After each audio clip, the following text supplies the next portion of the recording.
সকাল থেকে রাজপথে উত্তর কলকাতা জেলা এনটিডিসি আপনারা দেখছেন। আরো যত সময় বাড়বে তত মানুষের ভিড় বাড়বে। এসআইআর এর বিরুদ্ধে প্রতিবাদে রাজ্য রাজনীতিতে উত্তাপ বাড়ছে। এই ইস্যুতে সরব হয়ে চলতি সপ্তাহে ধর্নায় বসেছেন মুখ্যমন্ত্রী মমতা বন্দ্যোপাধ্যায়। তার নেতৃত্বে চলা ধর্না কর্মসূচিতে প্রতিদিনই রাজ্যের বিভিন্ন প্রান্ত থেকে অসংখ্য কর্মী সমর্থকেরা উপস্থিত হচ্ছেন। চুপ করে বসে থাকেননি উত্তর কলকাতা জেলা আইএনটিটিইউসির সভাপতি স্বপন সমাদ্দার। মঙ্গলবার উত্তর Kolkata Indian national Trinamool trade union কংগ্রেসের পক্ষ থেকে স্বপন সমাদ্দারের নেতৃত্বে এক সুবিশাল মিছিল ধর্ণা মঞ্চে এসে পৌঁছয়। মিছিলে বিপুল সংখ্যক শ্রমিক ও সংগঠনের কর্মীরা তাতে অংশ নেন। এদিন স্বপন সমাদ্দার বলেন, মুখ্যমন্ত্রী দিন রাত এক করে এই ধর্ণায় সামিল রয়েছেন, তাই শ্রমিক সংগঠন হিসেবে আইএনটিটিইউসিও চুপ করে বসে থাকতে পারে না।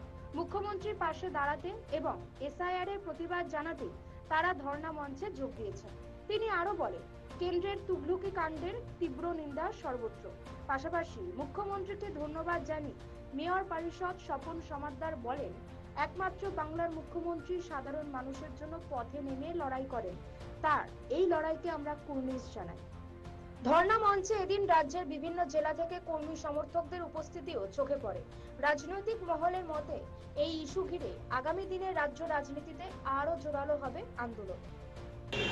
মমতা বন্দ্যোপাধ্যায় 6 তারিখ থেকে কন্টিনিউয়াসলি ধর্মতলায় বসে আছে।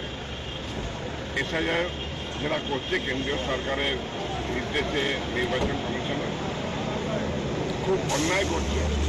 বৈধ ভোটারদের বাদ দিয়ে দেওয়া হয়েছে, সীমিত মানুষকে মৃত দেখানো হচ্ছে।